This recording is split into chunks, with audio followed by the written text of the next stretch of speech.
Okay, hello, welcome everyone this mechanics IIT JAM physics course. So आज का जो हमारा लेक्चर है वो है लेक्चर नंबर 22। और लेक्चर नंबर 22 को स्टार्ट करने से पहले मैं थोड़ा सा पिछले लेक्चर का आपको प्रीफेस दे देता हूँ। तो हमने अभी एक नया टॉपिक स्टार्ट किया है मैकेनिक्स के अंदर ही, that is Lagrangian and Hamiltonian. ठीक है, तो अगर आपका ये पहला लेक्चर है, आप पहली बार इस वीडियो के ऊपर क्लिक किया है आपने, सो आई विल सजेस्ट कि आप इससे पहले वाला लेक्चर एटलीस्ट देख लें। ठीक है, तो उसमें हमने लैग्रेंजियन एंड हैमिल्टोनियन को डिस्कस करना स्टार्ट कर दिया था। सारे जो बेसिक बेसिक फॉर्मूले जो हमारे काम आते हैं वो सब हमने देख लिए थे। तो आज के इस सेशन के अंदर हम क्या करने वाले हैं, थोड़ा सा उसके बारे में बात करते हैं। तो इन टुडेज सेशन हम कुछ छोटे छोटे पॉइंट्स जो थे हमारे, जैसे जनरलाइज्ड कोऑर्डिनेट हमने पढ़ा था, जनरलाइज्ड वेलोसिटी हमने पढ़ा था, तो उसी तरीके से जनरलाइज्ड मोमेंटम एंड फोर्स के बारे में आज हम जानेंगे। उसके अलावा कौन कौन सी क्वांटिटीज किस तरीके से कंजर्व रहती है, या फिर कंजर्वेशंस वाली जो चीज़ें हैं वो हम आज इसके अंदर सीखेंगे। तो कंजर्वेशन वाला पार्ट भी हम इक्वेशन को देख के किस तरीके से आप प्रेडिक्ट करेंगे कि यहाँ पे कौन सी फिजिकल क्वांटिटी कंजर्व रहेगी, वो सारी चीज़ें भी आज हम सीखने वाले हैं। और मोस्ट ऑफ द पार्ट जो रहेगा that would be on problem practice. तो अभी तक लास्ट लेक्चर के अंदर अपन ने जितना भी पढ़ा है उसको अप्लाई करके हम कुछ अच्छे अच्छे सवाल जो कि जेस्ट टीएफआर और सीएसआर नेट के अंदर आ रखे हैं उनको हम सॉल्व करेंगे। ठीक है, इसका ऑलरेडी मैंने एज असाइनमेंट फॉर्मेट भी अपने टेलीग्राम ग्रुप के ऊपर शेयर कर दिया है। अगर आप चाहें तो वहां से भी देख के सॉल्व कर सकते हैं और फिर उसके बाद में इस वीडियो पे आ सकते हैं हेल्प के लिए। ठीक है, चलिए तो फिर स्टार्ट करते हैं। तो स्टार्ट करने से पहले एक बार मैं आपको फॉर्मूलाज रिवाइज करा देता हूँ जो हमने पढ़े थे। क्या सबसे पहला फॉर्मूला, तो लैग्रेंजियन कैसे लिखते हैं अपन, L equals to T minus V, जहां पे टी हमारा होता है kinetic energy of system and V हमारा होता है पोटेंशियल एनर्जी ऑफ सिस्टम। ठीक है, फिर हमारे पास क्या थी, एक ऑयलर लैग्रेंजियन इक्वेशन आई थी, याद है सभी को, ऑयलर लैग्रेंजियन इक्वेशन क्या थी वो, ऑयलर लैग्रेंजियन इक्वेशन क्या थी हमारी, del L by del q minus D by D t of del L del q dot equals to zero. This is what our Euler Lagrangian equation, EL equation. ठीक है, इसी की help से अपन system को analyse करते हैं। ठीक है, सो आज इसी के एप्लीकेशन के बारे में बात करेंगे तो बहुत मजा आने वाला है। ठीक है, उससे पहले लास्ट सेशन के अंदर जो मैंने आपको होमवर्क दिया था थोड़ा सा उसको डिस्कस कर लेते हैं, फिर हम थोड़ा सा थ्योरेटिकल पार्ट भी पढ़ेंगे और उसके बाद प्रॉब्लम प्रैक्टिस। डन, चलिए। तो पहला बात करें अगर अपन, लास्ट लेक्चर के अंदर जो हमारा सवाल था वो ये था, क्या सवाल है, if kinetic energy and potential energy is given by this, तो ये आपके पास काइनेटिक एनर्जी दे रखी है, ये आपके पास पोटेंशियल एनर्जी दे रखी है। पहला सवाल आपसे पूछा गया है, राइट डाउन द लैग्रेंजियन। जैसा अभी अपन ने फॉर्मूला पढ़ा ही था और अभी रिवाइज भी किया है, क्या सर, लैग्रेंजियन कैसे लिखता है, लैग्रेंजियन L इक्वल्स टू होता है टी माइनस वी। तो यहाँ पे टी क्या है, हाफ एम एक्स डॉट का स्क्वायर प्लस वाई डॉट का स्क्वायर माइनस वी, मतलब क्या है, वी कितना है, माइनस एम जी वाई है, वो भी माइनस है। तो साइन का थोड़ा ध्यान रखना, क्योंकि अभी अपन देखेंगे कई सवालों के अंदर ऐसा होगा कि माइनस माइनस प्लस प्लस का डिफरेंस है चार ऑप्शन के अंदर, तो माइनस प्लस का ध्यान रखना यहाँ पे बहुत ज्यादा इंपॉर्टेंट है। ठीक है, अदरवाइज आपके सवाल सही होता होता भी गलत हो जाएगा। तो यहाँ से आपके पास क्या आ गया, Lagrangian plus M G y. So this is all Lagrangian. ठीक है जी, सो ए पार्ट हमारा डन हो गया। दूसरा पार्ट बी क्या पूछ रहा है, identify the generalize coordinate and velocity. तो जनरलाइज कोऑर्डिनेट और जनरलाइज वेलोसिटी से ही तो हमारा लैग्रेंजियन बनता है। तो यहाँ पे हमारे जनरलाइज कोऑर्डिनेट क्या है, एक्स एंड वाई, और यहाँ पे हमारे जनरलाइज वेलोसिटी क्या है, इनके corresponding velocity, so x dot and y dot. Right, अब बात करें discuss the equation of motion. So equation of motion, इसके लिए अगर मैं लिखना चाहूं तो वो कैसे लिखूंगा sir, equation of motion define होती है del L by del q, जहां पे क्यू अपना क्या है, जनरलाइज कोऑर्डिनेट है, minus D by D t of del L by del q dot. अब यहाँ पे क्यू की जगह अपन क्या यूज करेंगे, एक्स एंड वाई, क्योंकि ये यहाँ पे एज ए जनरलाइज कोऑर्डिनेट का रोल प्ले कर रहे हैं। यस, ठीक है। तो यहां से अगर मैं सबसे पहले इधर मैं लिख देता हूं एल, एल हमारा क्या है, हाफ एम एक्स डॉट का स्क्वायर प्लस वाई डॉट का square plus M G Y. तो पहला काम क्या, एक्स यानी जो हमारा एक्स वाला जनरलाइज कोऑर्डिनेट है उसके लिए इक्वेशन ऑफ मोशन लिखना। तो वो क्या होगा, del L by del x minus D by D T del L by del x dot, आया ना। अगर मैं इसी तरीके से y के लिए भी, y जो हमारा जनरलाइज कोऑर्डिनेट है उसके लिए अगर लिखूंगा तो वो कैसे आएगी, del L by del y minus D by D t of del L by del y dot. Simple, आसान सा। तो अब यहाँ पे अगर मैं वैल्यूज पुट करूं तो देखो यहाँ पे del L by del x अगर मैंने निकाला तो del L by del x क्या होगा, देखो एक्स के रेस्पेक्ट में पार्शियल डेरिवेटिव। सो इसके अलावा जितने भी आपके पास एंटिटीज है उन सबको आप क्या मान लोगे, कांस्टेंट, और उनका डिफरेंशिएशन क्या हो जाएगा, जीरो। तो देखो एक्स डॉट वाई डॉट ये सब आपके लिए जीरो, तो यहाँ पे एक्स है ही नहीं, तो इसका पार्शियल डेरिवेटिव कितना आएगा, zero. Del L by del x dot की अगर बात की जाए, सो एक्स डॉट के अलावा जितने भी है सारे वेरिएबल क्या हो जाएंगे इसके लिए, कांस्टेंट। सो कितना आएगा, m x dot. Del L by अगर डेल वाई की बात करूं तो ये वाला पोर्शन जीरो, ये वाला कितना आएगा, एम जी। और del L by del y dot की बात करूं तो similarly del L by del x dot की तरह ही यहाँ पे कितना आ जाएगा, m g, sorry m y dot, m y dot.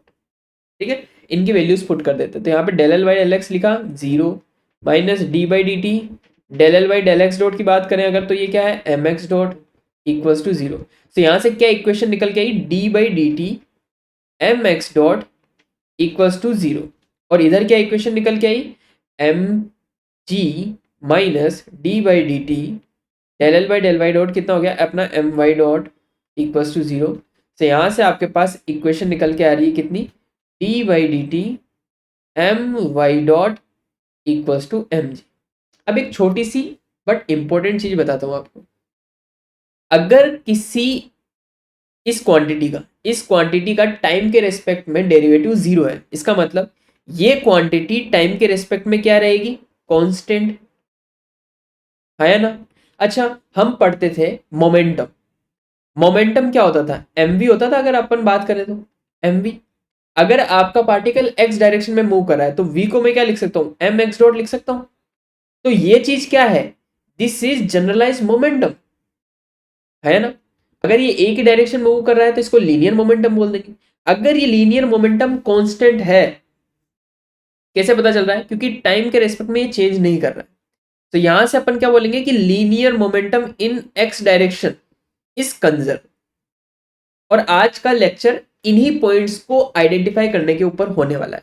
तो एक छोटा सा आपको मैं एज अ ब्रीफ या फिर छोटा सा आपको आप देखूं तो वो मैं आपको दे रहा हूं, ठीक है। ठीक है, तो अगर मैं इससे थोड़ा सा पीछे चलूं कि ये चीज क्यों आई, जस्ट एज ए हिंट, ये चीज क्यों आई, क्योंकि ये वाला पार्ट जीरो था। अब ये वाला पार्ट जीरो है, इसका मतलब क्या है कि आपके लैग्रेंजियन के अंदर एक्स का टर्म आना ही नहीं चाहिए। इसका मतलब Lagrangian is not explicit function of what, x. अगर ये नहीं है, इन दैट केस उसके कोरस्पॉन्डिंग मोमेंटम, इसको अपन क्या बोलते हैं, मोमेंटम, वो क्या रहेगा, कंजर्व रहेगा। ज्यादा चिंता मत करें, इसके बारे में अपन अभी पढ़ेंगे, बस थोड़ा सा दे रहा हूं आपको, ठीक है। सो फिलहाल अपना काम यहीं पे खत्म होता है, ये अपनी इक्वेशन ऑफ मोशन है, ठीक है। नेक्स्ट पार्ट क्या है, नेक्स्ट पार्ट है आइडेंटिफाई साइक्लिक कोऑर्डिनेट। तो चलिए अब साइक्लिक कोऑर्डिनेट क्या होता है और कंजर्वेशन ऑफ मोमेंटम क्या होता है, इसके बारे में बात करते हैं, कैसे इनको आइडेंटिफाई करते हैं। चलिए, तो ये वाला बात समझ में आ गई अपने को, लैग्रेंजियन लिखना आ गया, उसके बाद इक्वेशन ऑफ मोशन लिखना आ गया, उसके बाद इसके अंदर जो भी अपने जनरलाइज कोऑर्डिनेट है और जनरलाइज वेलोसिटी है वो आइडेंटिफाई करना आ गया, ठीक है।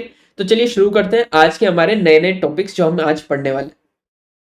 तो पहली शुरुआत होती है अपनी जनरलाइज मोमेंटम से। सो अगर आपका लैग्रेंजियन एल फंक्शन है क्यू, क्यू डॉट और टी का, जहां क्यू क्या है आपका, generalized coordinate, this is generalized coordinate, q dot क्या है, जनरलाइज्ड वेलोसिटी, और टी क्या है आपका, टाइम या फिर कोई भी कोऑर्डिनेट, ठीक है। सो ये आपका हो गया। तो यहां पे अगर मैं मोमेंटम, जनरलाइज मोमेंटम की बात करूं तो वो कैसे डिफाइन होता है, p del L by del q dot. ठीक है। और आपका जो इक्वेशन ऑफ मोशन है वो कैसी होती थी, del L by del q minus D by D t bracket del L by del q dot. तो जो डी बाई डी टी के गोदी में बैठा है, जो डी बाई डी टी की गोदी में बैठा है, कौन बैठा है, del L by del q dot, यही हमारा क्या होता है, जनरलाइज्ड मोमेंटम होता है। ठीक है बात। तो अगर आपसे जनरलाइज्ड मोमेंटम पूछे तो आप सीधा ये निकालोगे उसी लाग्रेंजियन से। ठीक है। अब ये कंजर्व होता है या नहीं होता है, ये किस पे डिपेंड करेगा, इसके ऊपर कि ये जीरो है या नहीं है। अगर ये जीरो है, इन दैट केस आपका जनरलाइज्ड जो मोमेंटम है वो कंजर्व होगा, अदरवाइज आप उसकी वैल्यू निकाल सकते हैं। डन। चलिए अब एक और फिजिकल क्वांटिटी के बारे में बात करते हैं कि अब ये आपने निकाल दिया तो क्या वो साइक्लिक होगी या फिर नहीं होगी। ठीक है। सो इफ लैग्रेंजियन के अंदर कोई भी क्यू जो कि हमारा जनरलाइज्ड कोऑर्डिनेट है, अगर उसका कोई फंक्शन नहीं है, वो किसी भी टर्म नहीं है उसकी, इन दैट केस हम क्या बोलेंगे कि ये पर्टिकुलर कोऑर्डिनेट, ये पर्टिकुलर जनरलाइज्ड कोऑर्डिनेट क्या है, साइक्लिक है। साइक्लिक क्यों बोलते हैं इसको, क्योंकि ये हमें मोमेंटम को कंजर्व करके देती है। ठीक है। सो साइक्लिक कोऑर्डिनेट के लिए अगर आपसे पूछे तो आपको क्या चेक करना है, आपके लैग्रेंजियन के अंदर आपको देखना है कि वो जनरलाइज्ड कोऑर्डिनेट जिसके कोरस्पॉन्डिंग है, जिसके कोरस्पॉन्डिंग आपके पास जनरलाइज्ड कोऑर्डिनेट अवेलेबल नहीं है। अगर वो अवेलेबल नहीं है तो आप क्या कहेंगे कि वो आपका क्या है, साइक्लिक कोऑर्डिनेट है। ठीक है। अभी इसके ऊपर बात करेंगे अच्छे से, दिक्कत ना है, फिलहाल लिख लें। ठीक है। अब बात करते हैं कंजर्वेशन थ्योरम की। तो जैसा मैंने आपको बताया कि अगर आपका क्यू के is a generalized coordinate and it is cyclic, वो एक्सप्लिसिट फंक्शन नहीं है आपका लैग्रेंजियन का, इन दैट केस वो साइक्लिक है। अगर वो साइक्लिक है तो उसके कोरस्पॉन्डिंग मोमेंटम क्या रहेगा, कंजर्व रहेगा। ठीक है। जैसे अगर आपका क्यू के साइक्लिक है तो आपका लीनियर मोमेंटम कंजर्व रहेगा, जैसा अभी अपन ने एग्जांपल में देखा ही था। अगर आपका क्यू के रोटेशनल वाला है तो उस केस में वो rotation is cyclic, in that case angular momentum conserve रहेगा। ठीक है। ओके। अब एक और फिजिकल क्वांटिटी बची है, दैट इज जनरलाइज्ड फोर्स। अब जनरलाइज्ड फोर्स कैसे निकालते हैं सर, तो देखो आपकी लैग्रेंजियन है L equals to T minus V, आपकी इक्वेशन ऑफ मोशन है क्या, d del L by del q minus D by D t of del L by del q dot, क्या यही है। अगर मैं L की जगह यहाँ पे t माइनस वी पुट कर दूं तो यहां से देखो क्या इक्वेशन निकल के आएगी, del T by del q minus D by D t of del T by del q dot.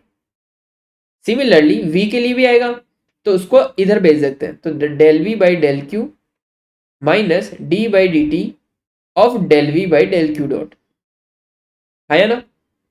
अब इसके नेगेटिव टर्म को, इसके नेगेटिव टर्म को बोला जाता है जनरलाइज फोर्स। सो क्या हो गया इसका नेगेटिव टर्म, मतलब Q is a generalize force that is defined as d by D T del T by del q dot minus del T by del Q.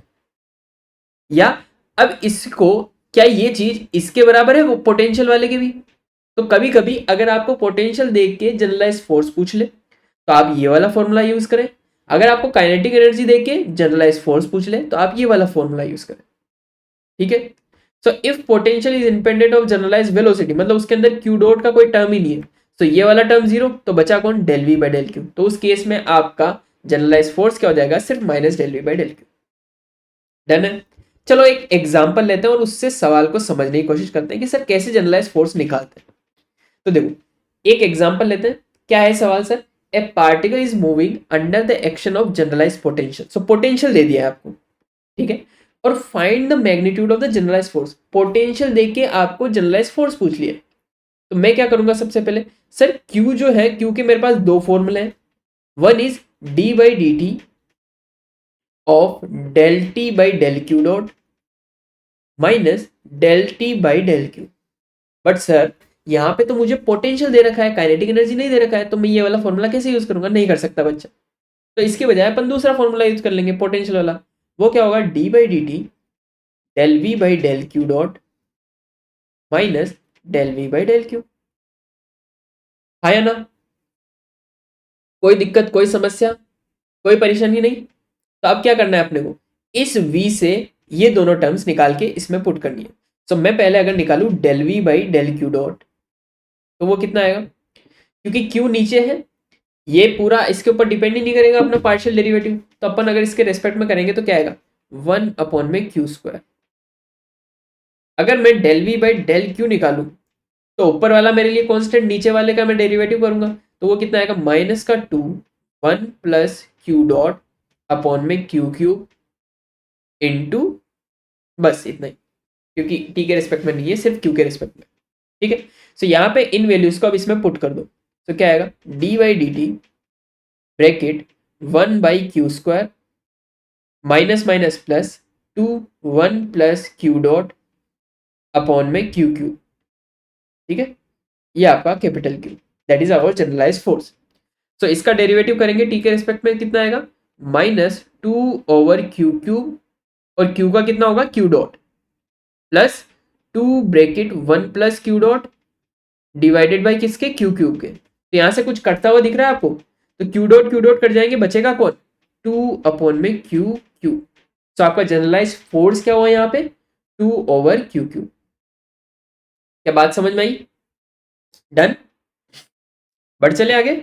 इसी तरीके से आसान सा है, कुछ ज्यादा इसमें माथापच्ची है नहीं, सिंपल सा आपसे पूछेगा जनरलाइज मोमेंटम कितना है, जनरलाइज मोमेंटम कंजर्व है या नहीं है, तो इसके लिए अपने पास बहुत सारे सवाल है। आपको एक सवाल से समझ में नहीं आएगा तो दूसरे सवाल से आएगा, दूसरे से नहीं आएगा तीसरे से आएगा, 20 सवाल कराऊंगा और देखता हूं कैसे समझ में नहीं आता। ठीक है, चलिए थोड़ा सा आगे बढ़ते हैं, एक और सवाल लेते हैं। ठीक है, क्या है सवाल sir, a particle of mass m moves inside a bowl. Bowl देखा होगा सबने, कटोरी। ठीक है, सो बाउल के अंदर क्या कर रहा है, एक पार्टिकल जिसका मास m है वो मूव कर रहा है under influence of gravity, gravity के अंडर मूव कर रहा है। If the surface of bowl is given as equation z equals to 1/2 a x² plus y²।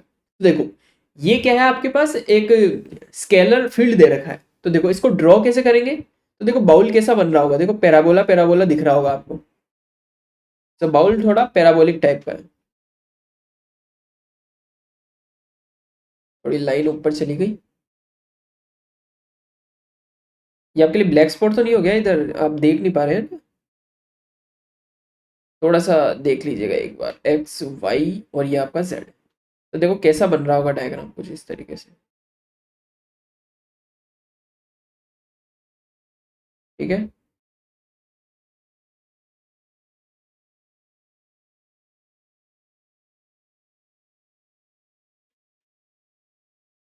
इसके अंदर आपका वो जो है पार्टिकल जो है वो मूव कर रहा होगा।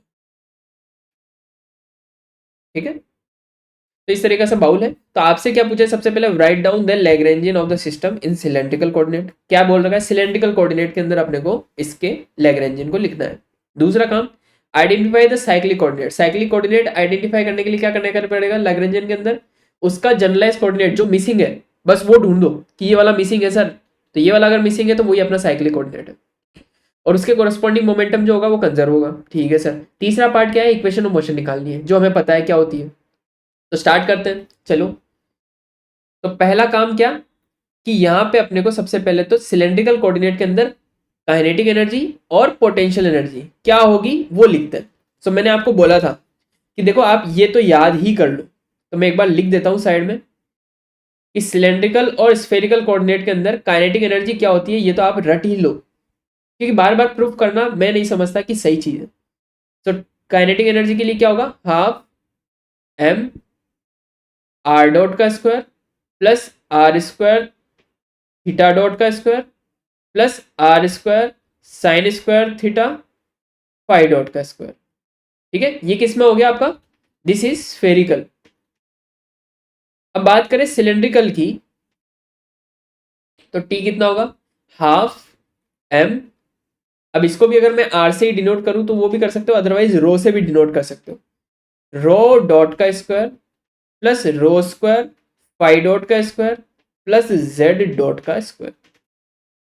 ठीक है जी, तो अब यहां पे अगर बात करें तो रो क्या होता था, कि अगर मैं ये सिलेंडर बना रहा हूं तो इस सिलेंडर की अगर जेड एक्सिस ये वाली एक्सिस है, दिस इज और जेड एक्सिस, तो जेड एक्सिस से ये वाली जो डिस्टेंस है that is our rho. But जो स्फेरिकल होता है, स्फेरिकल के अंदर जो रेडियस होती है वो क्या होती है? अगर ये वाला आपका पॉइंट है, दिस इज आवर पॉइंट, तो यहां से यहां तक की डिस्टेंस को अपन आर बोलते हैं।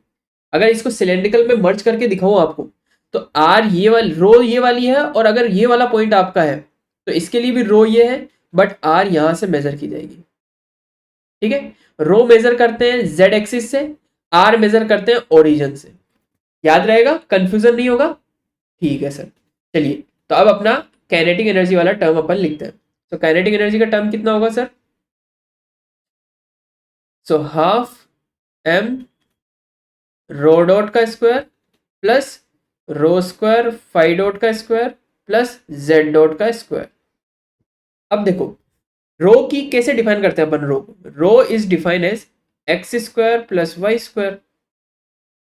याद है सभी को? देखो अपन क्या किया करते थे, अगर ये आपका सिलेंड्रिकल कोऑर्डिनेट है, ठीक है, सो यहां पे आपका इसका प्रोजेक्शन करते थे नीचे एक्स वाई प्लेन में। इस प्रोजेक्शन का ये डिस्टेंस रो, एक्स डायरेक्शन से एंगल फाई, सो ये आपका एक्स है, ये आपका वाई है। सो एक्स कितना होगा? रो कोस फाई। वाई कितना होगा? Rho sine phi. तो अगर मैं आपसे x square plus Y square पूछूं तो वो कितना आएगा? Rho square cos square phi plus rho square sine square phi. तो sine square phi cos square phi दोनों एडअप होके 1 हो जाएंगे, बचेगा क्या? Rho square. तो ये वहां से आता है। ठीक है, आई होप इतना बेसिक चीजें तो आपको पता ही है, कोई लोड की बात नहीं है।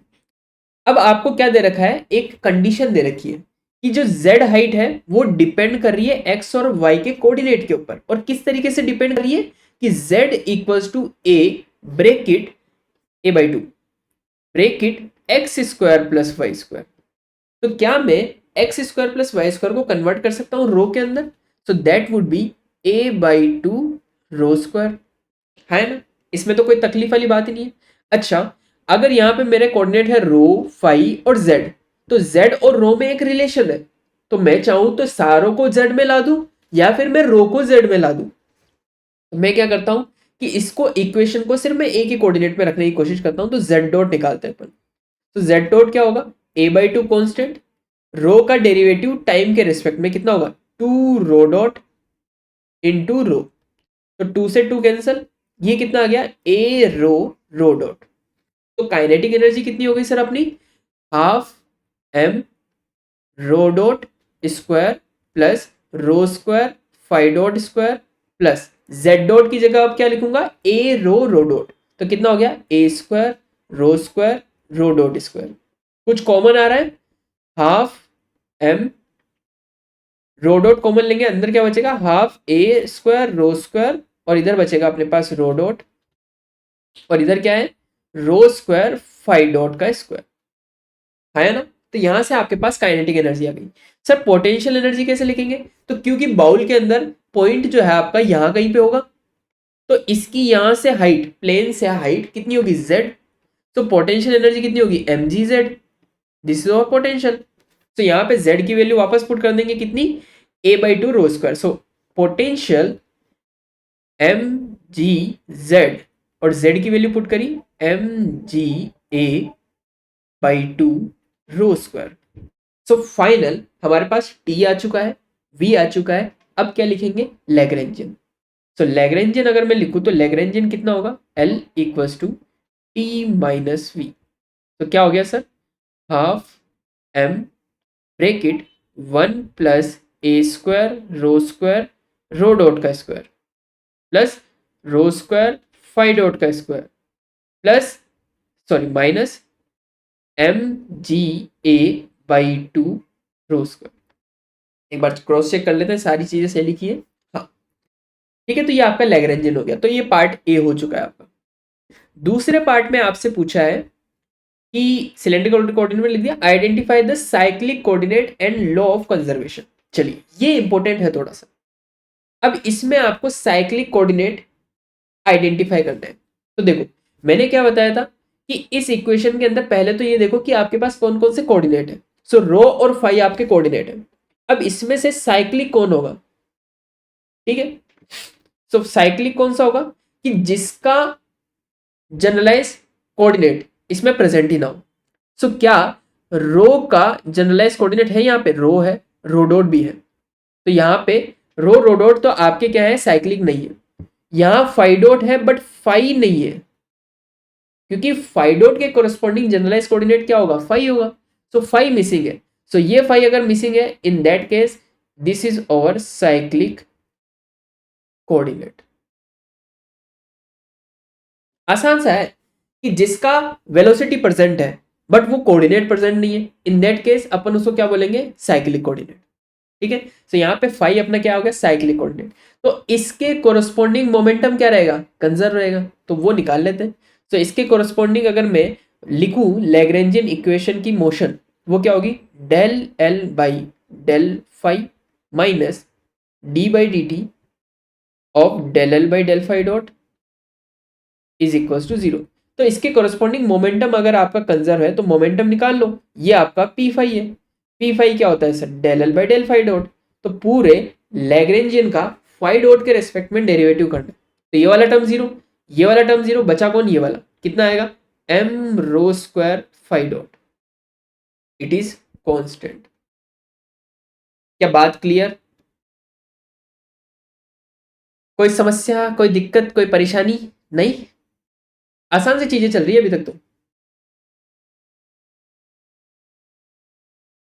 ठीक है जी,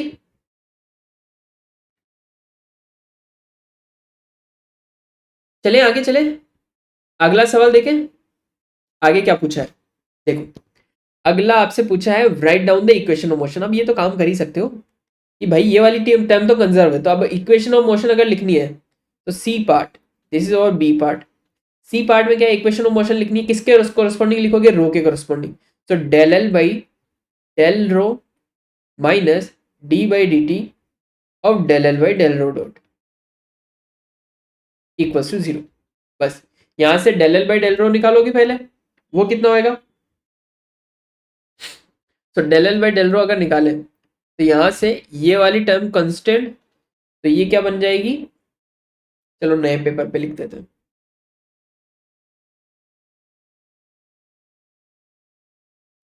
copy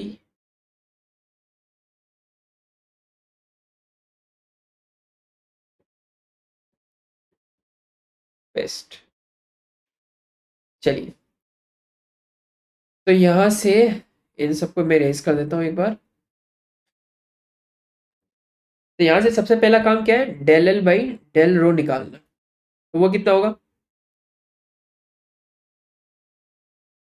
half M A square into two rho rho dot का square plus two rho five dot का square M by two minus M G A by two into two rho. ठीक है, ये आपका del L by del rho आ गया। Del L by del rho, इसको थोड़ा सा और सिंप्लीफाई कर देते हैं, टू से टू कैंसिल हो गया, और यहाँ से टू से टू कैंसिल हो गया, और यहाँ से भी टू से टू कैंसिल हो गया। तो रो अगर मैं कॉमन ले लूँ तो अंदर क्या बचेगा, एम रो अगर मैं कॉमन ले लूँ तो अंदर क्या बचेगा, ए स्क्वायर रो डॉट का स्क्वायर प्लस फाइव डॉट का स्क्वायर, ठीक है, माइनस इधर क्या बचा,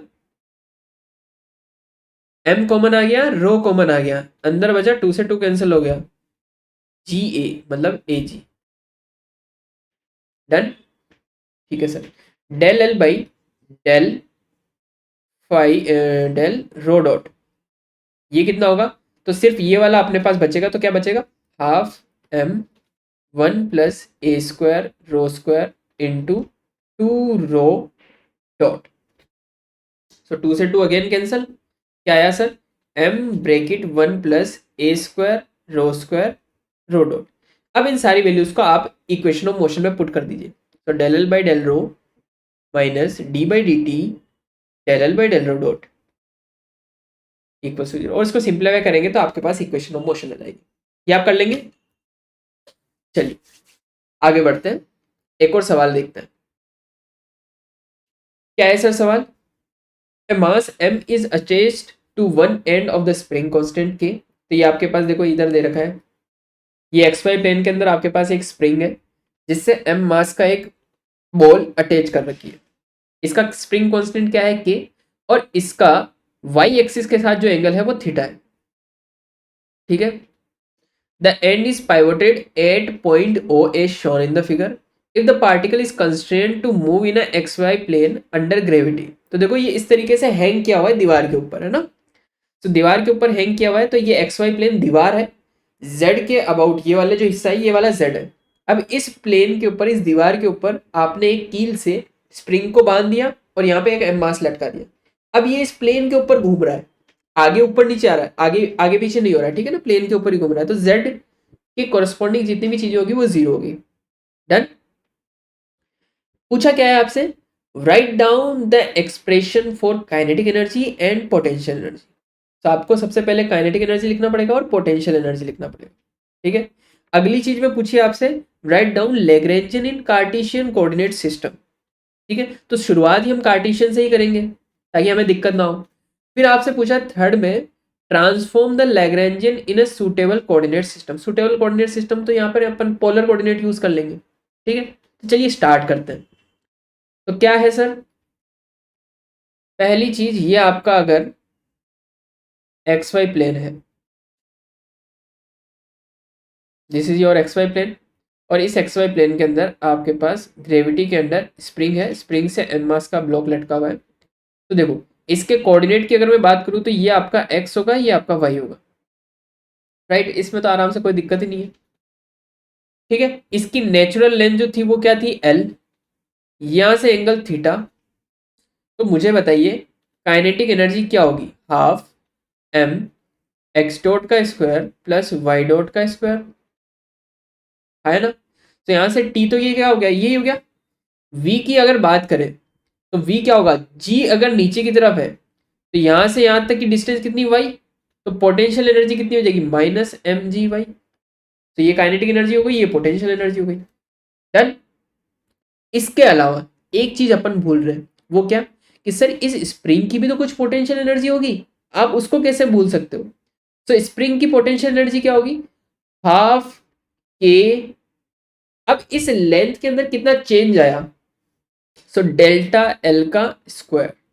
अब डेल्टा एल आपको निकालना पड़ेगा। सो डेल्टा एल कैसे निकालेंगे sir, delta L equals to length minus L. So यहां पे अभी इसकी लेंथ कितनी है, यहां से यहां तक की लेंथ कितनी होगी सर, तो हमें बीच की दूरी वाला सूत्र याद है, square root of X square plus Y square minus L. So ये आपका डेल्टा एल है, ये वैल्यू यहां पुट कर दो। तो यहां से पोटेंशियल क्या है अपने पास, minus M G Y plus half K square root of X square plus Y square minus L का होल स्क्वायर। तो टी निकल गया, वी निकल गया, काम हो गया पहले का। सो ऑप्शन ए हमारा सही, ऑप्शन ए कंप्लीट हो गया। दूसरे में बोला है लैग्रेंजियन लिखना है कार्टेशियन कोऑर्डिनेट, क्या काम करोगे, यहाँ पे बी में एल इक्वल्स टू होता है टी माइनस वी, टी को उठा के यहाँ रख दो, वी को उठा के यहाँ रख दो, ये आपका लैग्रेंजियन हो गया। तीसरा part, transform the Lagrangian in a suitable coordinate system. Suitable coordinate system के लिए बोल रहा है तो अपन क्या करते हैं, प्लेन के अंदर घूम रहा है तो अपन क्या करते हैं, इसको पोलर के अंदर कर लेते हैं। तो हमारे लिए सूटेबल कोऑर्डिनेट क्या होगा, पोलर। तो चलिए पोलर को ही देख लेते हैं। तो अगर मैं फिर से बात करूं इसके लिए, तो देखो पोलर के अंदर x क्या होता है और y क्या होता है, याद है सभी को। ये अगर आपका एंगल थीटा है, ये एंगल आपका x है, और ये आपका कोऑर्डिनेट y है। सो x अपन डिफाइन करते थे किससे, r cos थीटा से, y डिफाइन करते थे r sin थीटा से। तो आपका काइनेटिक एनर्जी कितना हो जाएगा, half m x dot square plus y dot square, derivative करो। सो काइनेटिक एनर्जी कितना हो जाएगा, half m are dot square plus are square theta dot का स्क्वायर, राइट। पोटेंशियल एनर्जी की अगर बात करें तो वो कितना होगा, माइनस का M ji Y plus half K square root of X square plus Y square minus L का whole square. So potential energy कितना हो जाएगा, माइनस एम जी वाई, तो वाई क्या है, नीचे की तरफ है, तो वाई की वैल्यू कितनी है, आर साइन थीटा। सो कितना आ गया, minus M G R sine theta plus half K X square plus Y square करूंगा तो कितना आएगा, आर स्क्वायर, आर स्क्वायर का स्क्वायर रूट कितना आएगा R, so R minus L का होल स्क्वायर। सो लैग्रेंजियन कितना हो गया sir, half M are dot square plus are square theta dot का square plus M G R sine theta minus half K R minus L का whole square answer. तो ये क्या है आपकी लैग्रेंजियन इन पोलर कोऑर्डिनेट। तो क्या इसमें आप देख के बता सकते हो कि कौन सी क्वांटिटी यहाँ पे कंजर्व है, कौन सा जनरलाइज कोऑर्डिनेट साइक्लिक है। तो देखो आर डॉट है, आर डॉट के करस्पॉन्डिंग जनरलाइज कोऑर्डिनेट भी है, थीटा डॉट है, थीटा डॉट के करस्पॉन्डिंग जनरलाइज कोऑर्डिनेट भी है, दो ही अपने पास जनरलाइज कोऑर्डिनेट है और कोई सा भी साइक्लिक नहीं है। तो कोई सी भी क्वांटिटी कंजर्व नहीं रहेगी, नो कंजर्वेशन बिसाइड एनर्जी। बाकी मोमेंटम में कोई सा भी कंजर्वेशन नहीं है। ठीक है, चलिए और अच्छे सवाल करते हैं, आगे बढ़ते हैं। क्या है सर सवाल, ए particle of mass m is constrained to move under a gravity in an inner surface of cone of half angle alpha। ठीक है, तो कोन के अंदर आपका पार्टिकल मूव कर रहा है। अभी अपन ने एक सवाल देखा था, उसमें बाउल के अंदर एक पार्टिकल मूव कर रहा था, अब कोन के अंदर मूव कर रहा है। ठीक है, तो आपको क्या करना है, इसके लिए लैग्रेंजियन लिखनी है इन ए सुटेबल कोऑर्डिनेट सिस्टम। तो सुटेबल कोऑर्डिनेट सिस्टम हमारे लिए क्या है, स्फेरिकल मान के चलो। ठीक है, तो स्फेरिकल कोऑर्डिनेट ये कैसे आती है इंट्यूशन, आप जैसे जैसे सवाल करोगे तो आपको इंट्यूशन आएगी। ठीक है, दूसरे में आपसे पूछा है आइडेंटिफाई साइक्लिक कोऑर्डिनेट। तो आपको पता है साइक्लिक कोऑर्डिनेट कैसे आइडेंटिफाई करते हैं, फटाफट से जाके देखना है कि वेलोसिटी के कोरस्पॉन्डिंग मोमेंट कोऑर्डिनेट है या नहीं है, अगर नहीं है तो वही आपका साइक्लिक है। ठीक है, तीसरे में आपसे पूछा है लैग्रेंजियन इक्वेशन ऑफ मोशन, जो आप आसानी से निकाल सकते हैं, वो आपका काम है। ठीक है, ये आपका काम है। मैं आपको क्या करता हूं, लैग्रेंजियन लिखना सिखाता हूं, इसके लिए आप लैग्रेंजियन कैसे लिखेंगे। शुरू करें जी, एक बार सवाल को एक बार अच्छे से पढ़ लीजिए आप। ठीक है, आराम करें।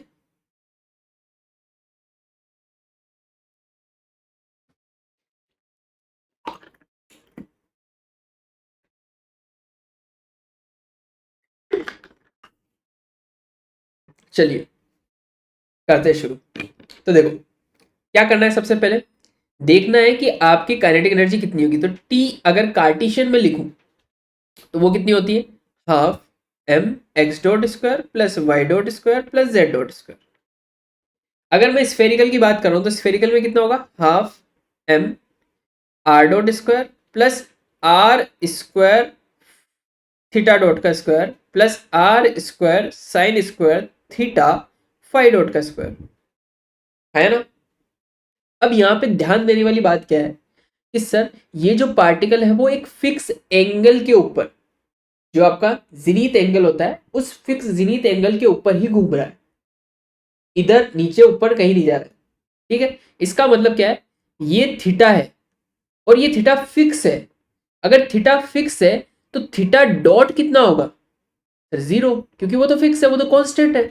तो यहां से अगर मैं थीटा की वैल्यू अल्फा पुट कर दूं मेरे टी के अंदर, तो आपकी इक्वेशन क्या बनेगी, ऊपर स्लाइड नहीं कर सकते इसको, क्या किया जाए, कॉपी पेस्ट किया जाए, और तो क्या करें।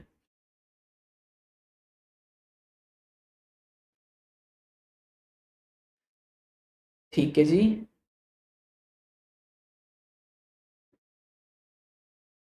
ये लीजिए। तो बताइए यहां से अगर मैं वैल्यूज पुट करूं तो क्या आएगा, हाफ एम आर चेंज हो रहा है आर डॉट का square plus are square theta dot, theta change नहीं हो रहा है तो ये वाली टर्म क्या हो जाएगी, zero, plus are square sine square, क्या थीटा की जगह अल्फा पुट कर दूं, साइन स्क्वायर अल्फा और फाइव डॉट का स्क्वायर। तो देखो थोड़ा सा विजुलाइज करना चालू कर दो अपने आप से। तो देखो फाइव है, इसका मतलब ये मूव कर रहा होगा एक प्लेन के अंदर, ऐसे सर्कल के अंदर। आर है मतलब ये इस डायरेक्शन के अंदर जा रहा होगा, थीटा के अंदर चेंज नहीं हो रहा, इसका मतलब इधर से ऊपर नहीं जाएगा, तो यहाँ वाला जो थीटा डॉट है वो जीरो हो जाएगा। डन। अब बात करते हैं पोटेंशियल की। v इक्वल्स टू क्या होगा, यहां से यहां तक की हाइट, तो ये क्या होगी, एम जी जेड। और z क्या होता था हमारा स्फेरिकल के अंदर, तो मैं अगर एक बार आपको वापस लिख दूं सारे कोऑर्डिनेट क्या आते थे, x होता था आपका r sine theta cos phi, y होता था हमारा r sin theta sin phi. ये हमने पिछले लेक्चर्स के अंदर करवाए हैं, तो इसलिए मैं डायरेक्ट लिख रहा हूँ, ठीक है। बार बार इनका क्या प्रूफ बताऊं। z इक्वल्स टू होता है r cos थीटा, तो यहां से हमारा पोटेंशियल कितना निकल के आ गया, mgr cos थीटा। डन। तो लैग्रेंजियन क्या हो जाएगा, t minus V, half m are dot का square plus are square sine square alpha phi dot का square minus M G R cos theta. Done. यहां तक कोई दिक्कत, कोई परेशानी नहीं। अब आपसे चीजें पूछ ली जाएगी कि सर साइक्लिक कोऑर्डिनेट कौन सा है इसके अंदर। तो साइक्लिक कोऑर्डिनेट क्या हुआ, देखो यहाँ पे फाई डॉट है, बट फाई के करस्पॉन्डिंग कोई जनरलाइज कोऑर्डिनेट नहीं है, तो आपका साइक्लिक कोऑर्डिनेट क्या हो गया, पी फाई आपका क्या है, कंजर्व क्वांटिटी, और फाई आपका क्या है, साइक्लिक क्वांटिटी। ठीक है। डन। चलिए, और यहाँ पे थीटा की जगह आप अल्फा पुट कर सकते हो ना, यहाँ पे अल्फा पुट कर देना, क्योंकि cos थीटा cos अल्फा के बराबर ही है। आगे आपसे पूछो है write down Lagrangian equation of motion, तो ये तो लिख ही सकते हो। अब लैग्रेंजियन इक्वेशन ऑफ मोशन, चलो मैं लिख देता हूँ, एक सवाल के लिए लिख देता हूँ, इस वाले के लिए एटलीस्ट। सो एल इक्वल आपके पास कितना है, हाफ एम आर डॉट का square plus are square sine square alpha phi dot का square minus M G R cos alpha. तो यहां से अगर मैं आर के करस्पॉन्डिंग इक्वेशन ऑफ मोशन लिखूंगा तो वो क्या आएगा, del L by del r dot del L by del r minus D by D t of del L by del r dot equals to zero. तो side में अगर मैं del L by del r dot अगर लिखूं तो del L by del r dot क्या होगा, इस पूरी इक्वेशन का आर डॉट के रिस्पेक्ट में डेरिवेटिव, तो कितना आएगा एम आर डॉट, और del L by del are करूँ अगर तो ये वाला फर्स्ट टर्म जीरो, इस वाले टर्म की अगर बात करें तो वो कितना आएगा, M R sine square alpha phi dot का स्क्वायर, और इसका क्या आएगा माइनस का एम जी कॉस एल्फा। है। अच्छा, अब अगर इसका डेरिवेटिव करूंगा टी के रेस्पेक्ट में, अच्छा ये del L by del R है ना,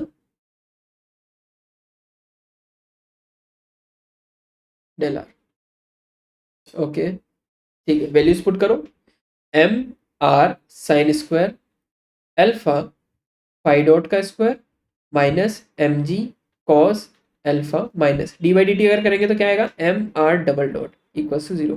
तो इक्वेशन क्या बन गई, एम आर डबल डॉट, अच्छा एम से हम उड़ा दो, आर डबल डॉट प्लस जी cos alpha minus r sine square alpha phi dot का स्क्वायर इक्वल्स टू जीरो। और अगर आप P5 भी अगर लिखना चाहो तो इसको P5 भी लिख सकते हो, इसमें कोई इश्यू नहीं है। ठीक है, ये वाली क्वांटिटी जो है वो कंजर्व है, तो वो कांस्टेंट ही रहेगी। ठीक है, तो ये सब चीजें आप कर सकते हो आराम से। चलिए आगे बढ़ते हैं, एक और अच्छा सवाल करेंगे और फिर उसके बाद बाकी सवाल आप कीजिएगा, प्रैक्टिस है ना। ये लास्ट सवाल है, अच्छा सा सवाल है ये भी, इसको डिस्कस करते हैं। क्या है, the system is shown in the figure, the particle m2 moves on A vertical axis and the wool system rotates about the axis with a constant angular velocity. तो देखो थोड़ा विजुलाइज कराने की कोशिश करता हूँ, आप थोड़ा ध्यान दीजिएगा। तो ये आपकी बोतल है, ये आपकी z एक्सिस है, इसको आप रोटेट कर रहे हो। अब यहां से एक स्ट्रिंग ली, एक मास यहाँ पे और एक यहाँ पे हिस्सा, एक यहाँ पे ऐसा मान सकते हो कि चूड़ी है, ठीक है, एक बेंगल है ना, वो बेंगल यहाँ पे इसके ऊपर मूव कर सकती है। तो उस बेंगल से आपने धागे को जोड़ दिया, तो एक धागा यहाँ से, एक मास यहाँ पे, और इस धागे को यहाँ से जोड़ दिया। यहाँ का जो मास है वो m1 है, यहाँ पे जो बेंगल है वो m2 मास की है। तो एक यहाँ पे सिस्टम ऐसा है, एक सिस्टम यहाँ पे ऐसा है। अब इसको आप रोटेट कर रहे हो तो ये दोनों मास घूमेंगे और ये वाला जो हिस्सा है वो ऊपर आना स्टार्ट हो जाएगा। ठीक है, तो इस कॉम्प्लेक्स सिस्टम के लिए आपको इक्वेशंस निकालनी है। अब यहाँ पे आप फोर्स अगर कैलकुलेट करके फिर निकालोगे तो आपकी हालत खराब हो जाएगी। तो अपन करेंगे किससे, लैग्रेंजियन से। ठीक है, तो चलो क्या करेंगे, सबसे पहले स्फेरिकल कोऑर्डिनेट सिस्टम यूज करते हैं। तो यहाँ पे अगर मैं इसके कोऑर्डिनेट अगर लिखूं तो इसको मैं m1 मान लेता हूँ फिलहाल के लिए, इसको m2 मान लेता हूँ। सो m1 के लिए कोऑर्डिनेट क्या क्या होंगे, r1 θ1 φ1। m2 के लिए कोऑर्डिनेट क्या होंगे, r2 θ2 φ2। इसके लिए इसको m3 मान लेते हैं, इसके लिए कितना होगा, r3 θ3 φ3। क्या पता आप डायग्राम सही से नहीं देख पा रहे हो तो मैं इसको साइड में लिख देता हूँ।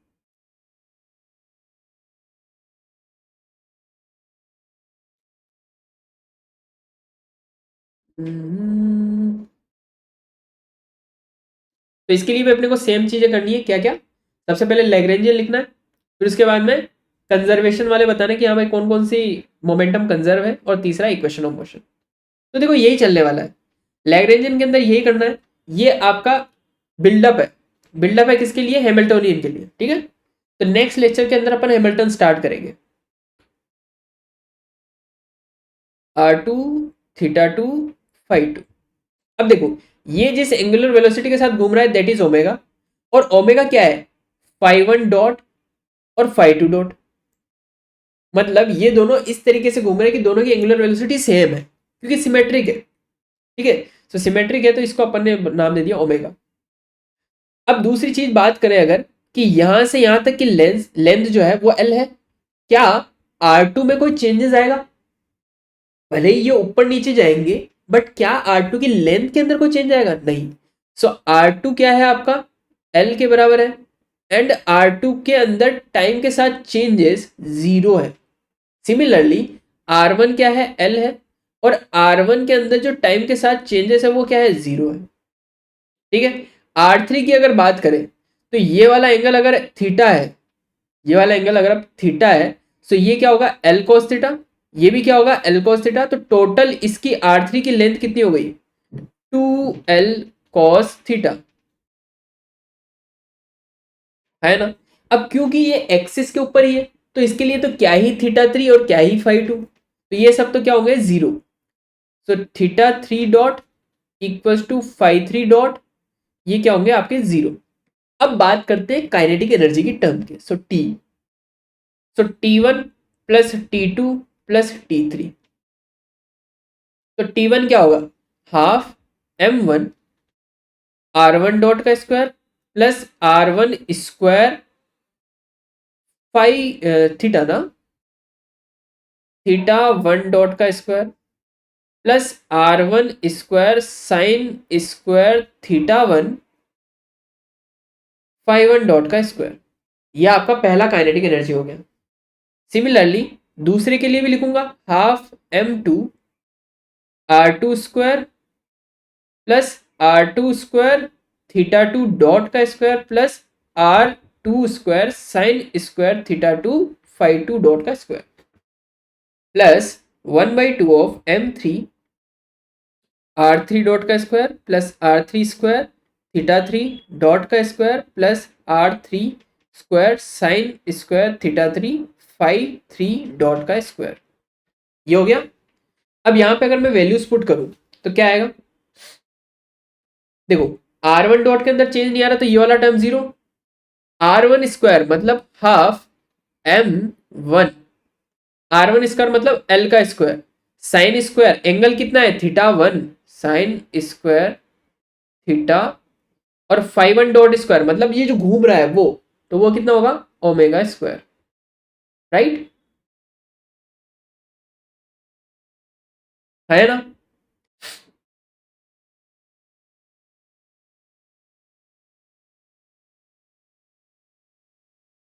और यहाँ पे कितना आएगा, थीटा 1 और थीटा 2, तो ये वैल्यू तो थोड़ी जीरो होगी, एल स्क्वायर थीटा डॉट का स्क्वायर,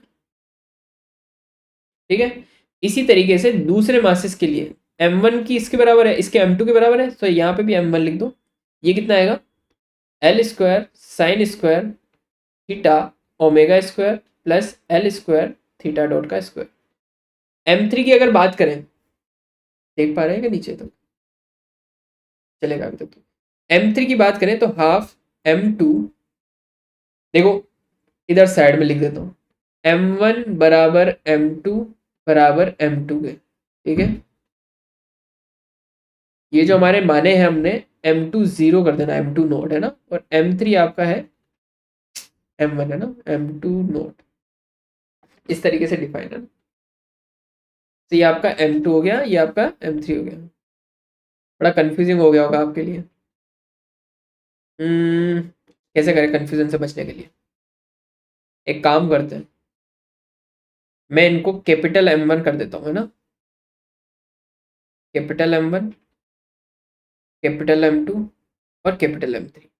अब आई होप कंफ्यूजन ना होगा।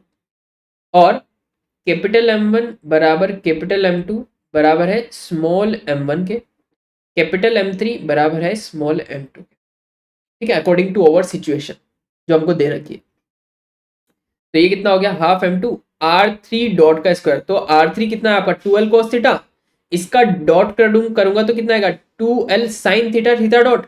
तो वो कितना आ गया 2L sin theta theta dot और इसका स्क्वायर प्लस ये वाली टर्म जीरो, ये वाली टर्म भी जीरो। तो आपके पास फाइनल क्या बचा काइनेटिक एनर्जी का टर्म, तो वो आया, ये दोनों आपस में ऐड हो जाएंगे तो हाफ m, तो m1 अंदर क्या बचा L square sine square theta omega square plus L square theta one dot का स्क्वायर थीटा डॉट का square plus M3 1/2 M2 bracket 4L square sine square theta 4L square sine square theta theta dot का square. तो यहां से ये cut गया, क्या बचा आपके पास फाइनल अगर मैं लिखूं तो M1 L square sine square theta omega square plus L square theta dot का square plus 2M2 L square sine square theta theta dot का स्क्वायर। कुछ ऐसा कुछ आया, राइट। अब बात करते हैं पोटेंशियल एनर्जी की। सो V बराबर कितना होगा, तो पोटेंशियल एनर्जी कितनी होगी सर R2 का cos थीटा, यानी यहां तक की पोटेंशियल एनर्जी। तो ये कितना होगा R2 cos थीटा, ये भी कितना होगा R1 cos थीटा, यानी L cos थीटा और ये वाला 2L cos थीटा। तो पोटेंशियल एनर्जी अगर मैं लिखूं माइनस M1 जी L cos theta minus M1 जी L cos theta minus 2M2 जी L cos थीटा। तो फाइनल लैग्रेंजियन कितना आ गया आपके पास M1 L स्क्वायर भी अगर मैं बाहर ले लूं तो अंदर क्या बचा sine square omega square plus theta dot का square plus 2M2 L square sine square theta theta dot का स्क्वायर प्लस इन सबको जोड़ दो। तो ये M1 M1 2M1 हो गया, 2 कॉमन ले लिया, GL cos थीटा भी कॉमन ले लिया, तो अंदर क्या बचा M1 plus M2 2 GL cos theta. So this is our what? This is our Lagrangian. अब बात करते हैं इसमें कौन सी क्वांटिटी अपने पास कंजर्व है उसके बारे में। ठीक है, सो सिर्फ अपने पास एक ही जनरलाइज कोऑर्डिनेट है थीटा, बाकी सब तो क्या है कांस्टेंट है। तो इसका मतलब क्या है आपके पास कोई सी भी कंजर्व क्वांटिटी तो नहीं दिख रही है। ठीक है, write down the equation of motion. तो अब इक्वेशन ऑफ मोशन तो आप लिख ही सकते हैं, क्या आएगी del L by del theta minus D by D T del L by del theta dot equal to 0। ठीक है, इसको सॉल्व करेंगे तो आपके पास इक्वेशन ऑफ मोशन आ जाएगी। ठीक है जी, काफी अच्छा सवाल। एक और सवाल है, इसका हिंट मैं दे देता हूं आपको, एक बार आप ट्राई कीजिएगा। क्या है सर सवाल, देखो सेम एक टेबल है, टेबल के ऊपर आपने होल कर दिया एक, इस होल से एक स्ट्रिंग जा रही है, एक स्ट्रिंग के ऊपर जो टेबल के ऊपर जो मास है वो M1 है और नीचे जो लटका हुआ है वो M2 है। अब ये जो स्ट्रिंग है वो घूम रही है टेबल के ऊपर, ठीक है, और इस तरीके का कोई सिस्टम का मोशन है। आपसे पूछा जा रहा है write down the Lagrangian equation for the system in a suitable coordinate. तो हम क्या करते हैं, सबसे पहले स्टार्टिंग ही करते हैं किससे, अपने पोलर से ही कर लेते हैं। ठीक है, तो अगर मैं इस पॉइंट की काइनेटिक एनर्जी बताऊं तो वो कितनी होगी हाफ M1 x1 डॉट का स्क्वायर प्लस y1 डॉट का स्क्वायर। तो पोलर में इसको कैसे लिखूंगा, half M1 r square r dot का square plus r square theta dot का स्क्वायर, ऐसा ही लिखूंगा। अगर बात करें इसकी, तो ये तो सिर्फ z डायरेक्शन में मूव करेगा, तो इसके लिए काइनेटिक एनर्जी कितनी होगी, हाफ m2 z डॉट का स्क्वायर, और z कितना, तो यहां से यहां तक की length r, total length l, तो ये वाली लेंथ कितनी, ये आपका z कितना होगा, l माइनस आर। तो जो आपका z डॉट होगा, क्या वो l dot minus R dot होगा, और l तो चेंज नहीं हो रहा है, तो z डॉट किसके बराबर है, r डॉट के। तो यहां से आपकी टोटल काइनेटिक एनर्जी आ जाएगी। पोटेंशियल एनर्जी के लिए क्या करोगे, mgz, इन दोनों को माइनस करके लिख दोगे तो क्या आ जाएगा, लैग्रेंजियन। उसके बाद क्या करोगे, साइक्लिक कोऑर्डिनेट कौन सा है वो चेक करोगे, उसके बाद इक्वेशन ऑफ मोशन निकालोगे। क्या ट्राई करोगे एक बार, अच्छा सवाल है, कोशिश कीजिएगा, है ना। और भी सवाल है अपने पास, लेकिन थोड़ा समय पता नहीं क्यों कम पड़ जाता है हमेशा। खैर, बाकी सवाल भी ट्राई करेंगे, ठीक है, धीरे धीरे करते रहेंगे। एक और सवाल ये है, और बाकी ये जस्ट के अंदर प्रीवियस ईयर के पेपर्स के क्वेश्चंस हैं। मोस्ट ऑफ द पार्ट अपन ने कवर अप कर लिया है। एक बार आप ट्राई कीजिएगा, ये वाला सवाल हम कल डिस्कस करेंगे। ये तो आपको करना ही है ना, ये वाला कीजिएगा, ये इंपॉर्टेंट सवाल है थोड़ा। और ये वाला भी आप कर सकते हो, चलो इसको तो अभी कर लेते हैं। The Lagrangian of particle is given by L equals to q dot square minus q q dot. आपसे पूछा है फॉलोइंग स्टेटमेंट्स में कौन सा ट्रू है। तो सबसे पहले बात करें फ्री पार्टिकल, क्या ये फ्री पार्टिकल के लिए लैग्रेंजियन लिखा हुआ है, क्या काम करेंगे, इक्वेशन ऑफ मोशन लिखेंगे। So del L by del q minus D by D T del L by del q dot equal to zero. तो यहां से del L by del q अगर निकालूंगा तो वो क्या आएगा, माइनस का q dot minus D by D T del L by del q dot लिखूंगा तो क्या आएगा, two q dot minus q equals to zero. तो इसको सॉल्व करें अगर, तो ये कितना आएगा, माइनस का q dot minus two q double dot, और ये कितना आएगा, प्लस का q dot equals to zero. ये कट गया, बचा क्या, q double dot equals to zero. और अगर मैं इसको अपने नॉर्मल कोऑर्डिनेट से देखूं तो ये क्या है, एक्सेलरेशन है। एक्सेलरेशन अगर जीरो, इसका मतलब क्या है, कांस्टेंट मोशन चल रहा है, इसका मतलब उसकी वेलोसिटी चेंज नहीं हो रही है, इसका मतलब उसके आसपास कोई फील्ड नहीं है, इसका मतलब क्या है, इसका मतलब वो फ्री पार्टिकल है। तो ये यहां से जाके जुड़ रहा है किससे, फ्री पार्टिकल से। तो option A is correct answer, ठीक है। इससे मिलता जुलता सवाल दो साल बाद भी आया था, वो कुछ ये था, क्या, a possible Lagrangian for the free particle. अब आपसे पूछ लिया फ्री पार्टिकल के लिए क्या हो सकता है, तो अब देख लो इसमें से कौन सा सही होगा, ऑप्शन बी, आसान सा। तो फिर आ सकता है, ये थोड़ा सा इंपॉर्टेंट। और भी अपने पास बहुत सारे सवाल है, तो देख लीजिए, आप स्क्रीनशॉट ले लीजिए इन सबके। और आप अगर आप टेलीग्राम ग्रुप पे ऊपर है तो ये सीधा PDF फॉर्मेट के अंदर अवेलेबल है वहाँ पे, ठीक है। ये वाला सवाल भी अच्छा है, ऐसे सवाल TIFR में पूछे जाते हैं, जेस्ट में तो है ही, जेस्ट में तो पूछते ही है, IIT जेम में भी पूछ लेते हैं इसी फॉर्मेट के सवाल, ठीक है। ओके, चलिए,